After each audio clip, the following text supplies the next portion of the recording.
Buenas noches. Está conmigo el presidente de la Confederación Patronal de la República Mexicana, José Medina Mora. Carlos, qué gusto saludarte. Gracias por estar aquí. La Coparmex es una de las organizaciones empresariales, patronales, pero creo más bien la única que tiene una posición clara, diáfana, respecto de la iniciativa de reforma judicial que propone el presidente y que todo indica sus mayorías en el Congreso se aprestan a aprobarla en septiembre. Y me llama mucho la atención pues que tú eres muy directo en tu oposición a esa reforma. ¿Por qué? Sí. Bueno, primero, las mayorías todavía no están definidas en el Congreso, eso podemos hablarlo más adelante. Aunque sean mayorías simples. Bueno, una mayoría simple para tener un cambio en la Constitución requiere ese acuerdo con la oposición y eso está bien. Cualquier cambio en la Constitución. Y conformar una mayoría constitucional, sí, de al menos 2/3.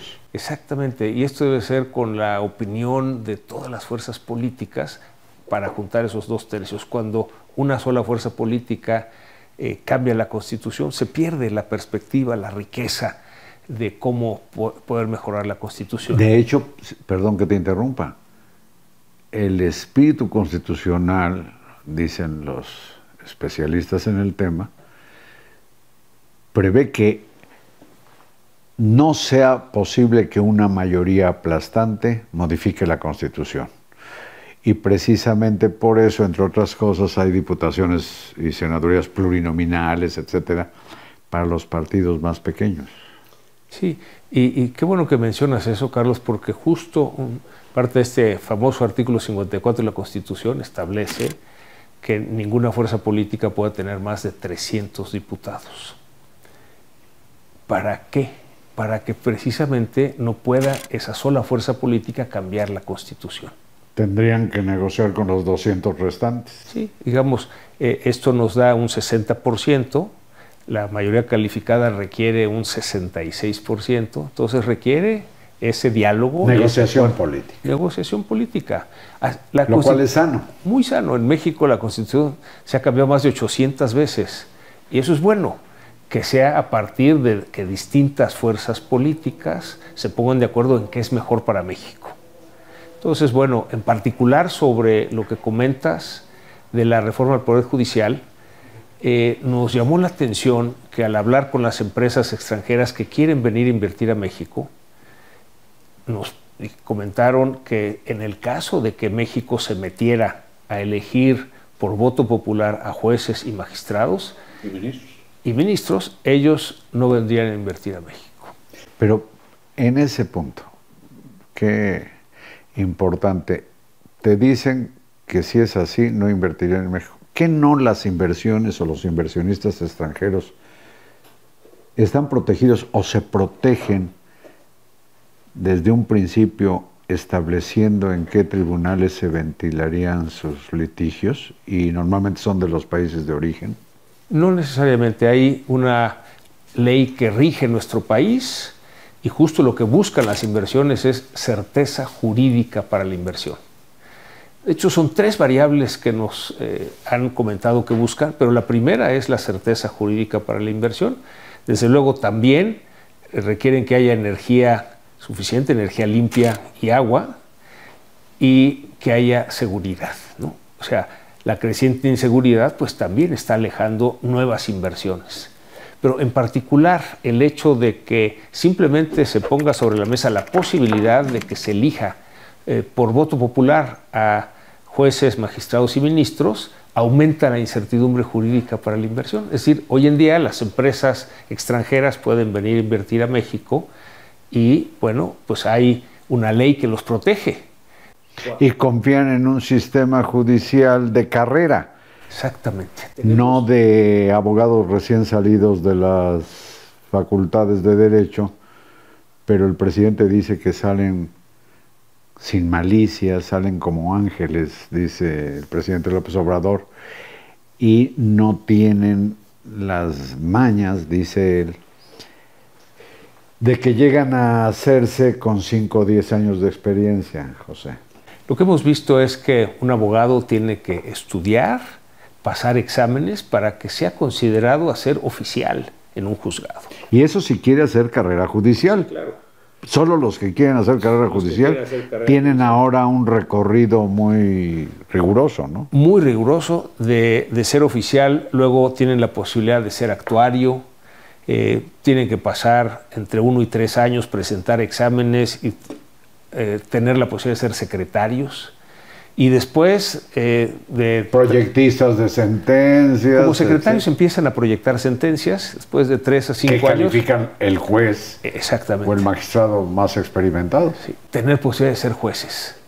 Y luego a los 6 meses, dependiendo de cómo hayan actuado, el que puedan ser ratificados como jueces. Y una evaluación. Una evaluación. De acuerdo con su actuación, poder ser magistrados. Entonces tenemos una carrera judicial en el Poder Judicial Federal, hay que aclararlo, muy sólida. Los jueces y magistrados que tenemos en nuestro sistema del Poder Judicial Federal son jueces dedicados a estudiar, actuar. O sea, con experiencia de una experiencia 20, 30 años. Sí, son jueces y magistrados que tienen de 20 a 30 años de experiencia y de actuación, la verdad, impecable. No así en los poderes judiciales locales en los estados. Por ahí tendríamos que empezar. Que son los inmediatos a la población común y corriente, ¿no? Porque los particulares no tenemos problemas de inconstitucionalidad o controversia a la hora de entablar una demanda por pensiones, por alguna herencia, por alguna agresión criminal, si no es que un asesinato o lo que sea. Esos asuntos no se ven en el Poder Judicial Federal. Digamos, pueden llegar. Pueden llegar. Pero finalmente lo que tenemos que mejorar en el país es el acceso a la justicia y eso son los poderes judiciales locales en los estados. ¿Cómo se nombran jueces y magistrados en los estados? Pues depende de los gobernadores, de los partidos políticos, son cuotas de los partidos políticos y eso nos tiene a un poder judicial local que deja mucho que desear en la aplicación de la justicia, en el acceso a la justicia. Y por eso, digamos, lo que decidimos hacer en Coparmex fue primero convocar a los abogados expertos de los principales colegios de abogacía, la Barra Mexicana Colegio de Abogados, la NADE, Asociación Nacional de Abogados de Empresa, el Ilustre Nacional Colegio de Abogados de México y el Consejo de la Abogacía Mexicana y otros organismos de la sociedad civil a tener foros en donde podamos discutir cómo le hacemos para tener un mejor poder judicial del que tenemos hoy. Que sí se requiere, dicho sea de paso. Sí se requiere hacer una reforma del Poder Judicial. Hasta ahorita lo que hemos encontrado en los foros que llevamos es, primero, hay que empezar por en los poderes judiciales locales en los estados. Esos requieren mucha mejora. Por otro lado, hay que conservar la carrera judicial en el Poder Judicial Federal. Ahí tenemos una fortaleza importante. Desde luego, en el camino hay muchas mejoras que se pueden obtener y la idea, Carlos, es que vamos a tener en la próxima semana un foro en Guadalajara, tendremos otro en Monterrey y en otras ciudades y al final presentaremos una propuesta de cómo lograr un mejor poder judicial que el que hoy tenemos.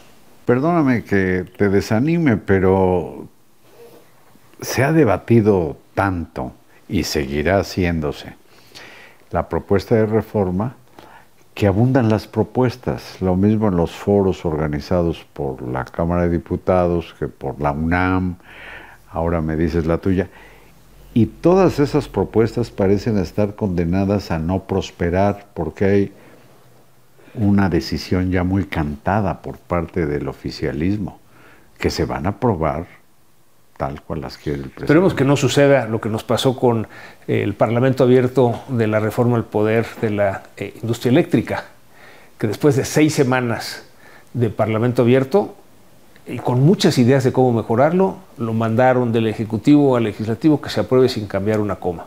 Creo que tenemos la oportunidad de mejorar el Poder Judicial, hay que abrirnos esa posibilidad y aunque haya una intención, a lo mejor del partido en el poder, de que se apruebe como está, digamos, falta definir si tienen o no esa mayoría calificada.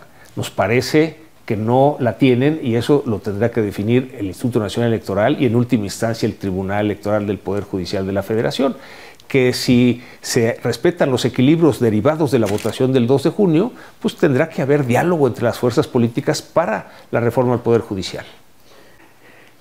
En esto de remendar aquí, digamos, reformar la Constitución para atacar problemas del Poder Judicial, quizás lo que está proponiendo es una especie de última estación del recorrido que hacen los asuntos que se litigan en tribunales, porque antes está el trabajo de la Procuración de Justicia, está el trabajo pericial, está el trabajo a veces forense, y todo eso parece ser un desastre y es anterior a cuando llegan los casos a los juzgados.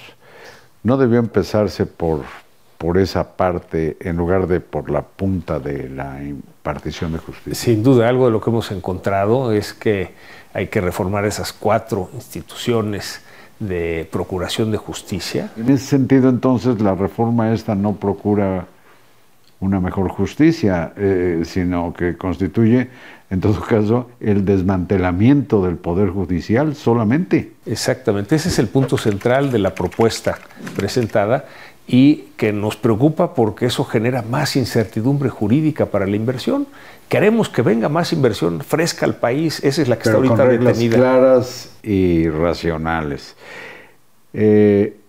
Van a ver cómo José Medina Mora tiene muy estudiado el problema previo a la eventual aprobación de esa reforma, que es la conformación del Congreso y el gran lío que es el tema de la sobrerepresentación. ¿Aguantas aquí? Claro que sí. Gracias, José Medina Mora. Muchas gracias a ustedes y hasta mañana.